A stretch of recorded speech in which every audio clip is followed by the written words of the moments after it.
Hello and welcome. This is my first time to have a D-Talk episode in Arabic. In English, not in Arabic. And that's why actually a little bit nervous. But this is a little disclaimer as well that I'm not a native English speaker, but I do speak English all the time with my colleagues and work. So sometimes I speak 8 hours a day in meetings, back-to-back meetings. So without further ado, we talk today about the community and how the community actually impact the UX career.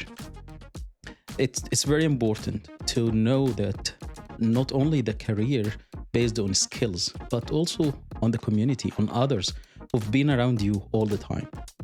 As I've been explaining in other episodes, that I'm trying to document my life through those episodes. And my life was a lot based on people around me. And those people around me was great help to me and great help to each other. And they have already started a lot of initiatives, like my guest today. My guest today, she is a great example of starting initiatives and continuing on those initiatives. She was very persistent on her idea, on helping the community around her. It was a tough journey. I've been part of this journey, I'm very proud to be part of this one. It was a community started about 13 years ago. And those 13 years included a lot into ups and downs, challenges maybe. I've been a top contributor, but I was never been in a position like my guest today, where she had to go through all of the handling hassles, challenges, and solve it into community. My guest today, Amira Salam.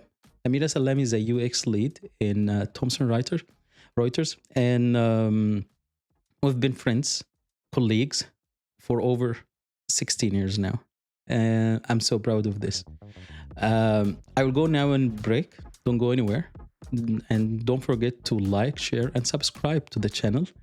And of course, leave your comments. But we'll go for 1 second break. Few seconds, to be honest. And then we get back with our guest. Don't go anywhere.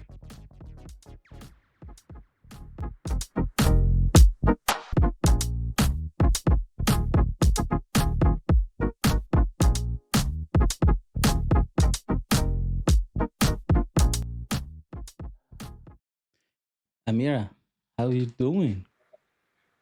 Hey, Amr, how are you? Thank you for having me today.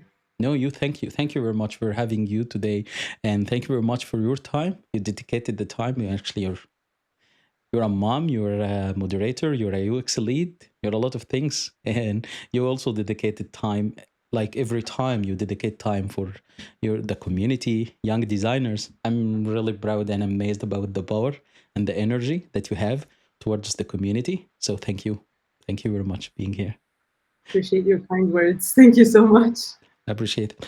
So I know you for 16 years. And I would like you to introduce yourself a little, so people and YouTube can also know a little bit about you. Sure. My name is Amira Salam. I am a half Egyptian, half Canadian citizen. I have been living in Canada for almost 10 years now. For my professional life, I have been working at Thomson Reuters for 2 years as a user experience lead. And then prior to that, I've been working at Manulife. It's a health insurance company for the past 5 years. And prior to that, I've done a mix of startup work and my own consultation work and design consultancy and stuff like that. So it's a mix of experiences in different domains. And even prior to that, I was even working in Egypt as a user experience engineer or a user interface developer. So those two names are being used alternatively in different contexts. But it's just like for front end work, and I led a team for the front end work, and this is where I was working with Amr, collaborating on the designs, and he was the main lead designer at that time. I Um, remember those days. Those on are different, those yeah, were those was actually those were prime time. This it was a prime time. I believe we've been also pioneers into designing new stuff and introducing new concepts to our customers. And you did a great job into turning those into reality. I guess this was a long journey, and you nailed it all. But I'm really appreciate that how you translate this since that time when we're working together into a community. I believe you started a Facebook group at that time about 13 years ago. Correct me if I'm wrong here. I think it was I think the group started in 2011. I honestly started creating the group because I needed help and support. I like this is the something that I find was lacking. And I just started to invite my friends and colleagues. And if Yeah. you're wondering about why Facebook in specific, well, it was the main social network back then. I know, like over the past years, like lots of things developed, and no one uses Facebook anymore, probably. But it's still like in certain regions, I think it's the main tool for Yeah. connection and communication. Let's be more specific. We are talking here about the group named UX Awaya, Yes, and it's very popular now in Egypt. How many are there in how many I group think members? around 35,000 people are Wow, there. that's yeah, touch wood. Bless. This is really good, and it was a long journey. How many have you started with? So how many you have joined at the beginning? Yes, so at the beginning it was only like friends and colleagues that are working in the same environment to seek support. And then I found that people were inviting people and friends were inviting their friends, and suddenly the group got bigger and bigger, and it just I wasn't expecting this. I thought it would just be like a smaller group. It seemed like I was sharing, I always had the passion of sharing my learnings and discussing those learnings with others. And and also seeking help and providing help as well. It's something that I'm also passionate about. So I think this is where it all started of just creating a group. And Yeah. the intention wasn't really more of like that larger community, it just grew over time.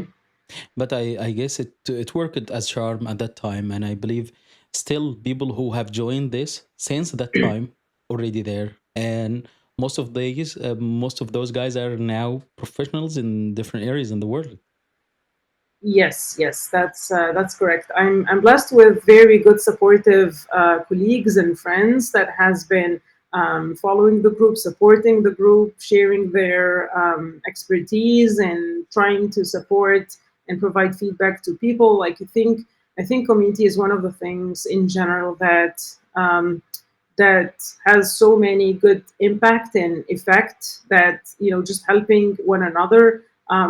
And specifically, I think there were some areas that did boost the community as well, like in addition to the supporting colleagues um, and those factors, or if you look at that from that lens, but from another perspective or lens, I think the Middle East in general and Egypt in specific, they lack the design.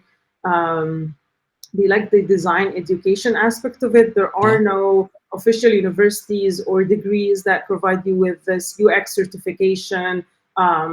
Like if you look at like North America or Europe, they have plenty of university degrees. They have plenty of centers and in Yeah. organizations that actually provide you with like certified and organized Yeah. curriculum for you to study. And I think that was one of the reasons also the group has been being supported and being active, and people have been appreciating that community. This is specifically why. I agree. I can't agree more because since then actually it was as a light minaret for all who seek learning about UX. And I have noticed that most of the community members actually new designers. Is it true? Uh, The new designers. Sorry, can you repeat the question again? Yeah, most of the members now are young designers or new designers or people who Yes. are seek learning and they just started or just heard about UX, right? Yes, the number of new members keep on. Yes, I'm finding like in the past few years that the number of new designers are increasing.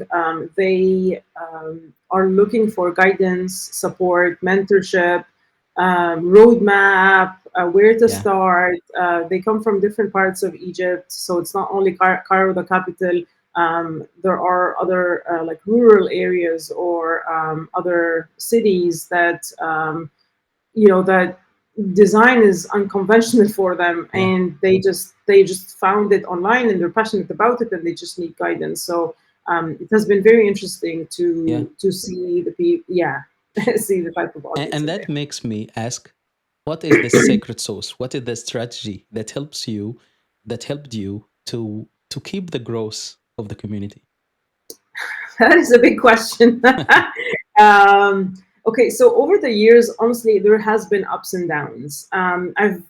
It's also have been a learning experience for me. I wouldn't lie and tell you that this happened overnight. First of all, there has to be continuous engagement. If you drop for a few months, the group becomes stagnant and people are uninterested anymore in anything. And it takes a lot or a while to get the momentum back Mm, and then tell people, like, hey, we're back, we're doing activities, we're doing reviews and so forth. So it takes a lot of energy. So consistency, I think, is one of the challenges. This is purely run on volunteer time, and people do have different schedules and busy lives. So it honestly it has been a challenge. I am a mom of two, 3 and 6 year old, God and bless. a Yeah, mom of two little girls.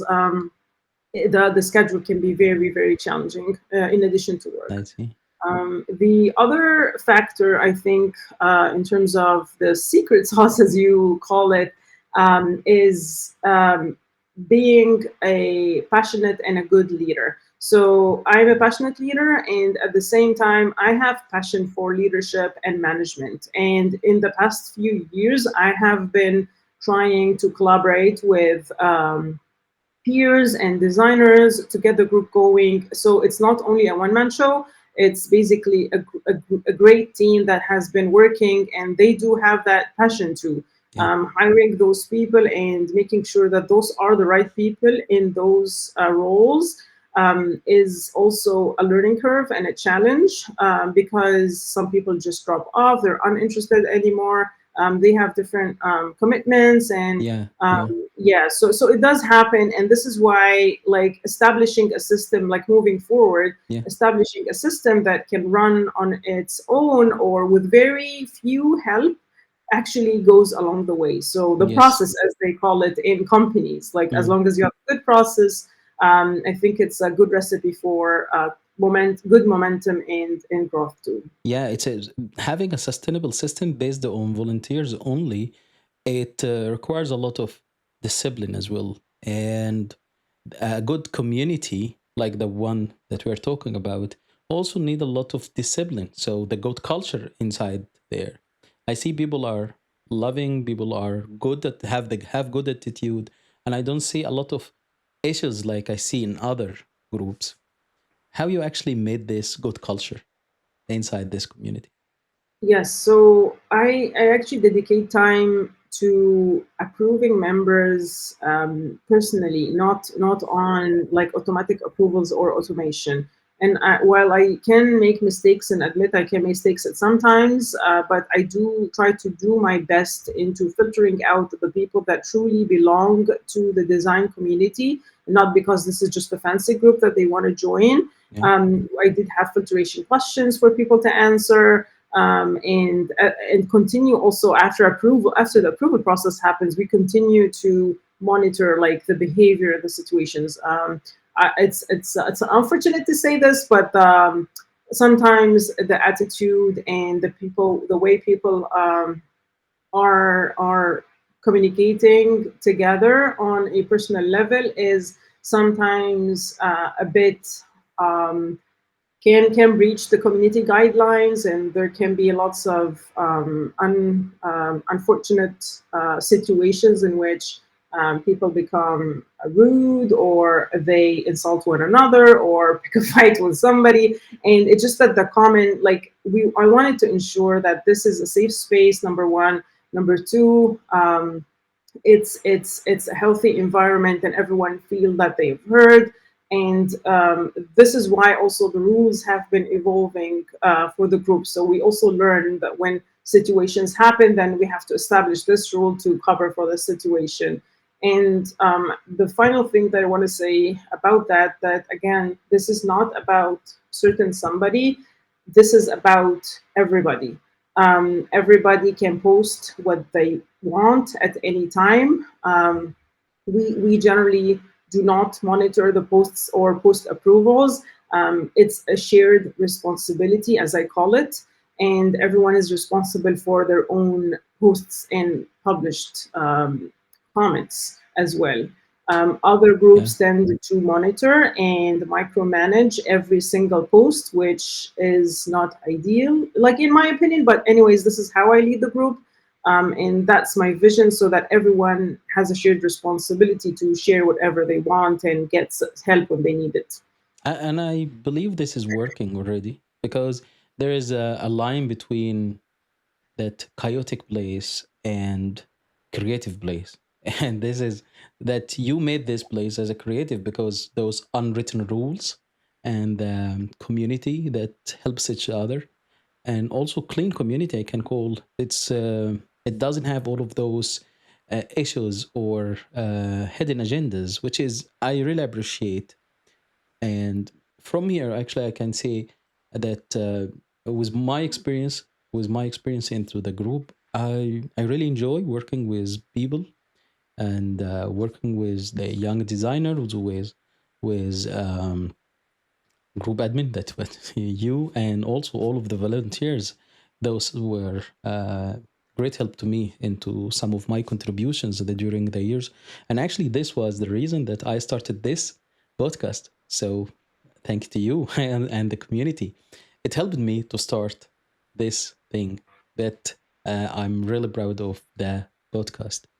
But how do you believe, this is the question now, so how do you believe a young designer can utilize the community on its best way? Young designers can seek mentorship. They can seek help. I do agree that with the also support of Adaptlist is also a very good place for seeking mentors.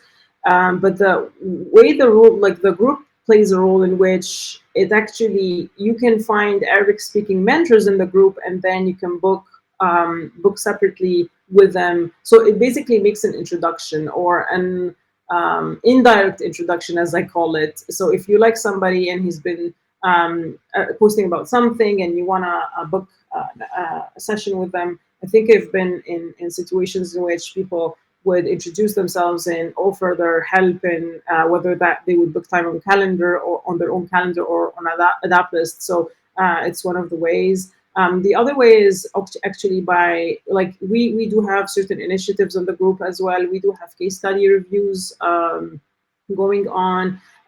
They are recorded, so people who have missed it, they can actually look back and look at that. So season 2 for senior designers, a portfolio case study for senior designers is coming, because we've done the junior designers, and the goal is to cover case studies and projects and portfolios at like many levels, so people can know the difference at each level. We do talks and community talks with other colleagues and professionals as well. We do have Q&A sessions. This is all in 2024. Prior to that, we did have people also really like helping a lot in those community talks and sessions as well. Yeah, amazing, fantastic activities and initiatives. I would like to see more engagement on those.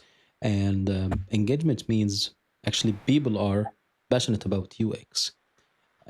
Because I see also some cases, and I'm not sure if you agree or not, people just there in the community just to explore what is UX anyway, and don't have the same passion as others in the same group or have the same experience. How you cover this gap between people who are just there to look what it is, or they just heard good words about UX, or people who are really passionate and really work very hard on their career and roadmap?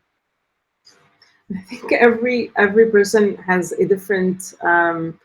They are at a different stage in the UX process or the UX learning curve. I would say.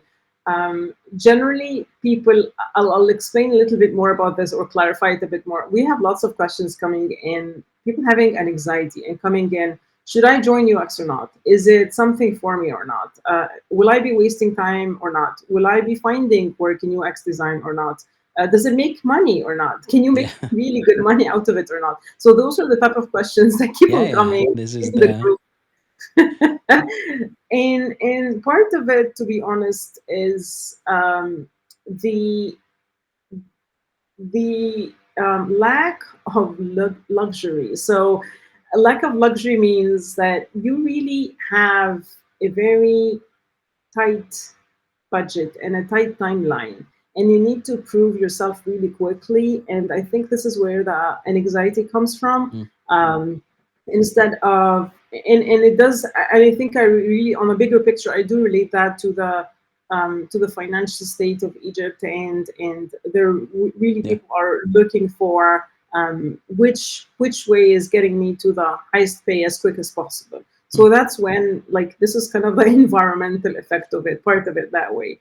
And the other part of it, as I see it, is people would come in and they really need coach in that case. They need, yes. I wouldn't say really a mentor, but they really need to talk it out and find, like, we don't have a therapist really, but finding the, or actually maybe they're looking like for biases, really, like they're looking for people to tell them, you know what, if you really like it, go ahead, try it out, it's okay, nothing will happen. So this part of, like, ensuring them that it's fine if you want to try something, it's fine, it's not a life crisis or that big of a decision. You can really try many things and then decide afterwards which way you want to go. So I think those are like the two perspectives Yes. that I've been seeing those people, but I don't know about you. What do you think? I believe you're completely right. Those are there, but also there is a third group of people who are the experts who've been there for long, and I would like them to. And actually, I'm using this um, right now to have to say and tell everyone there in the community or in other community, if you have an experience, you really need to help other. You need to push them. You need to have a few questions to answer yourself. You shouldn't wait until people reach out to you. You're busy. You have the experience. You already have a full schedule, but it's part of your role as a designer who have the experience is to help others. And this is what I actually do. I go sometimes find the same question asked many times, for example, and I go to create a small video, just a short video, and post it. And that's why people also reaching out to me. And in my experience, I have many people who have reached out to me through the community, and through the years, I have also helped others to build their own career and setting their goal and helping them. It didn't take much from me, from my time. Actually, I'm very proud when I just say, for example, I have helped someone who have been very keen to have a roadmap, and we worked a little onto on the roadmap, and we found, oh, you have the skills of researcher. And what is the researcher? And then it was a life event for them. So changing their life based on the coaching that happens inside the community. And I guess this is the beauty of having community. like the Yuxawaya. So that's why I'm very proud of the community, and I would like to also ask you more about how you actually, mm, do you see the competition? What is the next thing to do, and more of the activities? But all of this after the break. We'll take 2 seconds break again, and get back to you. Don't forget to like, share, and comment. Take a break and come back.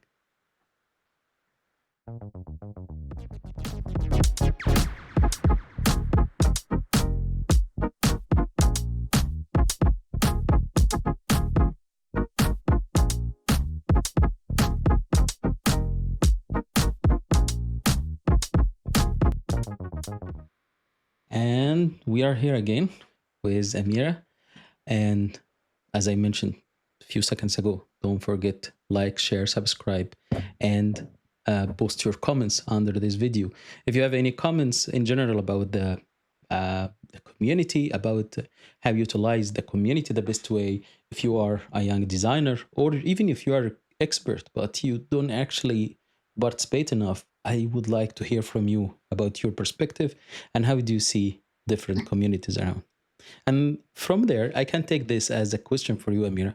So, do you believe into competition between different communities? So, UXOA is a very big community, but it's not the only one, especially in Middle East. And how do you see this? Do you see this as a competition or supplement each other?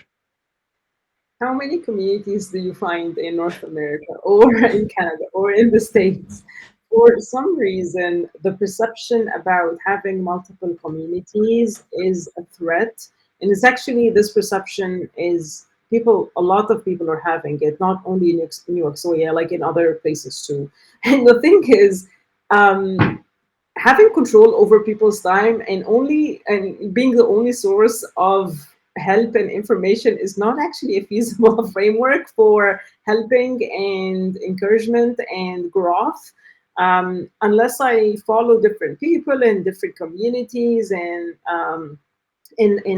find what they're saying. Every community and every leadership and every like expert, they do share their unique experiences, their unique edge, their unique help in their own way. So it just really enriches the community. It does help for growth. It does support the individuals, and it fills in the gaps for each like on. I'm sure that every community does have its own gaps. So like filling each other's gaps and just encouraging, having the ultimate goal of, you know what, this is our goal. We need to support one another. We need to uplift one another. And we need to make sure that whenever somebody needs support, we try our best to provide it and encourage them. So I'm really, by all means, and it's a very good question that never look at many communities as threats. Please, if you have something that you would like to share, that you would like to do, please do it. This is from where we stand. We do encourage different activities, different communities, different types of sharing out these things.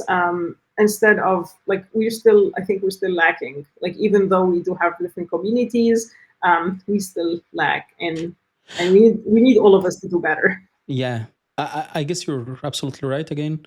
But I tell you why I asked this question, because many who have the opportunity to build a community and take all of those years to make it stronger, bigger, they feel that they built something that's very unique, very hard to build, and they have over the time the fear of this to get lost. Some people, and I've seen this in different careers, by the way, that those groups or communities actually like competing, like they don't like each other. But I see your point. You see it from the point of view of the joiner, of the members, that it is completely fine to have multiple communities and share those resources. It's like reading multiple books, not one book. So if you read the same book again and again, you will be limited by the knowledge inside. Yeah, that's a very good analogy. I like that too. The I believe I believe you mentioned at the very beginning, and I'm very honestly proud of that. Like I don't believe UXOE does have a hidden agenda, and the people when they look at like maybe this is a very weird concept, honestly, for North Americans. And like, what do you mean by a hidden agenda in a UX community? This is not even possible. But believe it or not, like sometimes people like only focus on the numbers, or they only focus on the level of engagement. They only focus on Yeah, metrics, as they call it. But they like if you look deeper down in terms of deeper level of empathy, yeah, how can you help people and be true about it? Then you will never lose focus on the real goal. But if yeah. you only focuses on numbers and achievements and accomplishments and how shiny I am, then I think you've lost your goal. So Uh, it happens, and that makes me ask you the next question, which is always refer those charts, numbers, number of people refer to success. What is success in your opinion for the community? that's also an excellent question. We have been challenged with sometimes putting in metrics for success for the group, and maybe we're still developing that. I don't have a concrete answer to that, but honestly, it's really in that from a research perspective, it's going to be the qualitative perspective, not the quantitative one. What I mean by qualitative perspective, it means the quality of the conversations, the quality of the engagement, the level of respect that one have to another, and the feedback that we get about certain initiatives. Sometimes, actually, and this happens a lot. Like you're rarely being appreciated as a person or an individual, even if you spent X number of hours on certain something. But interesting enough, when you stop that certain initiative, people start asking about it. Like, where is it? When is it going to continue? Yeah, What happened? And then this is when you know, like, you were actually filling a gap, and people felt the gap. They didn't they didn't feel it when it was there, and they didn't feel probably like yeah, the value behind it. And sometimes when I share a video, for example, this is another example, I do look at the metric numbers on YouTube. Like it went maybe from 50 views to, and then when I reshared it after some time, it went to like 300 views. It meant like there is a significant number of views that people looked at it and probably got a good knowledge out of it, but very few people that actually engage with your content. Like and engagement is something that for us is translated as sometimes appreciation, but fine. I mean, if you don't want to engage or like or anything like that, it's cool too. I would say the number of views, from a YouTube perspective or on on Facebook is one thing. The other thing is the qualitative aspects, which is more important. yeah. But this requires a lot of bravery because you just focus on the quality of the product that you deliver, which is the content that you offer and the communication, the quality of communication, which is, I guess, those are very, very tricky also to measure. The quality of the communication, the quality of content, those are very tricky as well. Yes, the quality really comes again. I'm following a research approach here, finding the gaps where the people have the most gaps and trying to fill in those gaps. This is where value and impact comes from. Mm. So if I know that there are lots of people that are suffering when it comes to their case studies or their portfolios, and they haven't been lucky enough for somebody to review their case studies or portfolios, then and we have this initiative. Then it really did help a lot of people. So the number of views on those videos and the repeated questions that comes in and linking those videos again so people can watch them, those this actually fills in the gap. So with being engaged, understanding where is the problem, where is the gap, and filling that, I think this is what creates the most out of it. It creates Yeah. the impact the most. I hope so. So I guess you and the team doing great job, and also to notify that team have changed over the time. You've been the only one staying in the team. You're the only because you're the admin, you have creator of the community, but they have changed over the years, and that makes actually a very large number of people who have actually contributed and who've been part of helping the community, which is also some of those information people don't know and people don't appreciate because they don't know. uh, Also, when you mentioned about the numbers or engagement or people, yes, when I have this information, all of those resources and information, it is there. So I cannot appreciate this because it is there. So taken for granted. Once it is not there, people feel, wow, this was very good, very important. But yeah, that's again a human nature. So Yeah. it is not something new. But if you can give us also um, highlight about the latest trends of the topics engagement currently in the UXawiyya, the group, the community, and what is the next big thing that you will work on? Okay. May God provide us with health and energy and time. I always make this dua, which is like a prayer to God about these three things. I mean, But provided that we have those and we are in a continuous blessing. We currently we are working on case studies, which is phase two. We have been working on, like, in the past, I think it was in Q3, Q2, Q3 of 2024. We've been doing case studies. We have about 9 to 10 sessions of case studies for junior designers, and I just wanted to ensure that the scope of the case studies is clear, because the scope really differs on how you would, like, the kind of information that you would put in as a junior designer, or the skills that you have versus a senior designer versus a lead designer, and so forth. So the next phase is really for senior designers, which is a higher, definitely, level of storytelling and engagement and quality of work. So we're expecting a higher level. That's one thing that is upcoming, hopefully soon. Then the other part is we're hoping to continue doing design challenges in a way that engages people more and helps them understand the design decisions. So we get an example from different products and ask people why, what is the gap here, or what is the inconsistency, or why do you think those design decisions have been made? What product assumptions do you think has been made? So I yeah, want people to start thinking out of the box a little bit, and not only looking at your own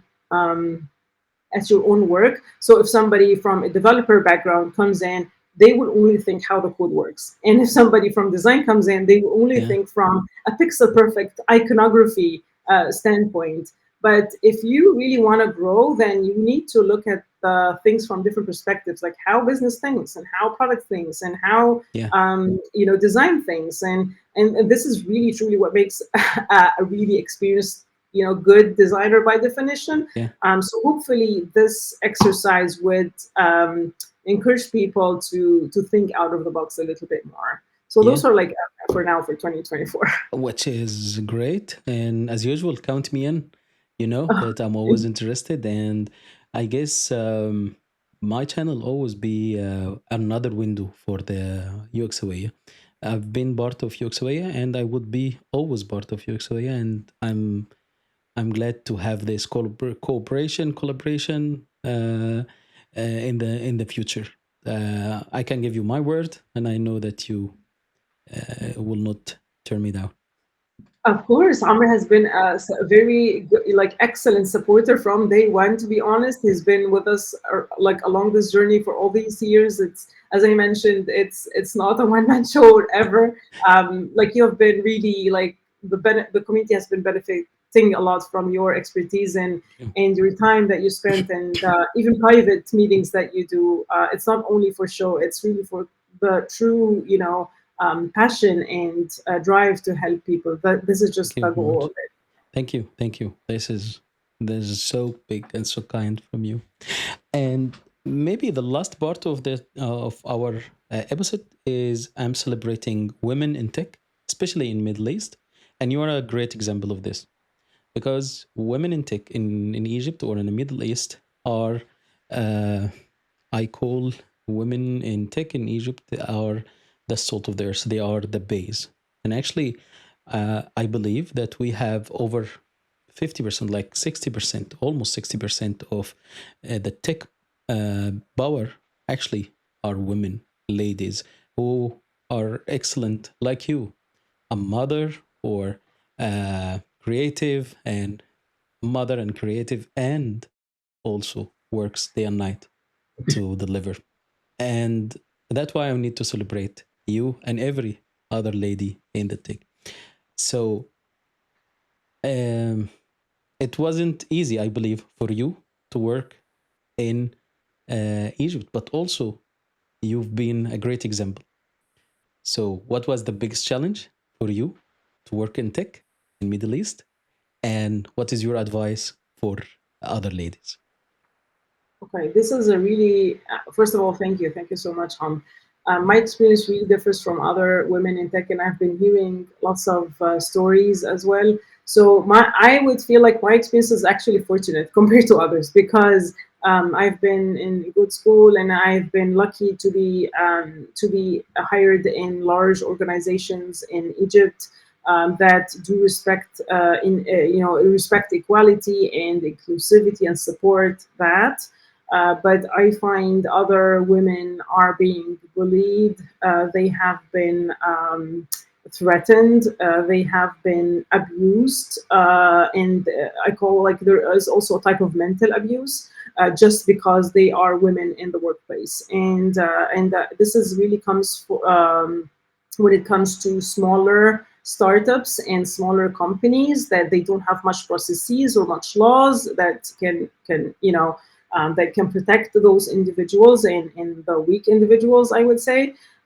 So the biases is there, the inequality is there, the preference to hire men only is there, and unless the laws honestly develop further in the Middle Eastern countries to support and protect women from these types of inequality, I don't think that the companies would take the leap forward. So I think it needs to start from supporting and community too, like community Yeah, support and community pressure on those organizations that this is unacceptable. And you know, you need to provide more opportunities for women and females, basically, because they're just part of the community. You just can't you can't cancel them out. So yeah. But although all of this, they actually there. They're building careers. They are stars. They're actually the raw material of building all of the tech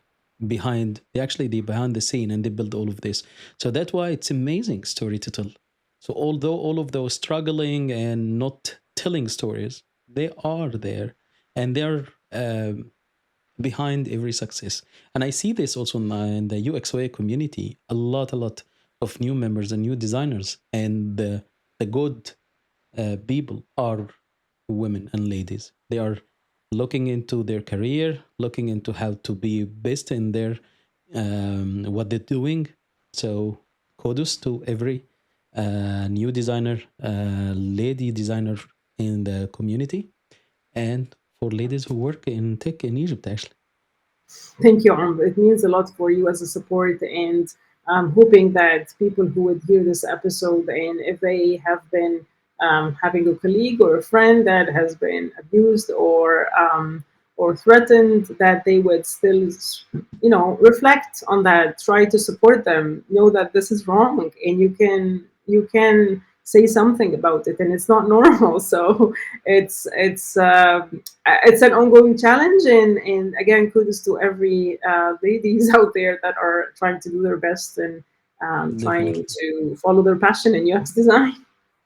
Definitely, and every career. And you are a great example. You are just a star. And as I mentioned, you started all of this to help others, and you've been a great example over the years. And you had the persistence, and you still have the passion about this, although all of the challenges went through. So I would like to thank you very much for your time today. And I'm looking forward actually to have another episode with you, maybe in Arabic. Of course, anytime I'm here. Thank you so much, Tom, for having me today. Thank you. Thank you very much. Don't go anywhere. I will go and break, a couple of seconds break, and then get back to you. Don't go anywhere.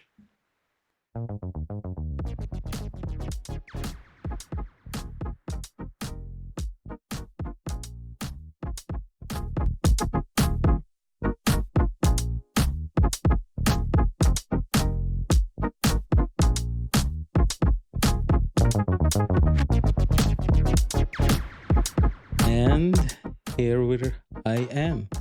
It was lovely. It was the conversation that I was actually planning for a long time, because Amira is, as I mentioned, she is an excellent example of a woman in tech, and she was behind this great community.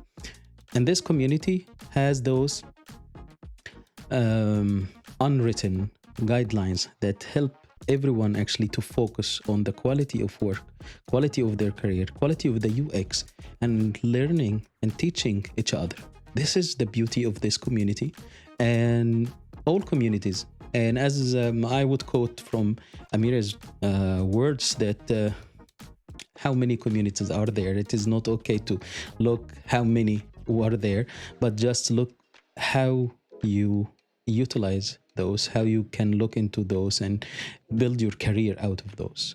I'm really happy to have this conversation. Don't hesitate to communicate me or Amira. I will leave her brief information into the description box, and I'm waiting for your like and subscribe and comment under this one. Reach out and wait for the next episode. I'd like to thank you and see you next time.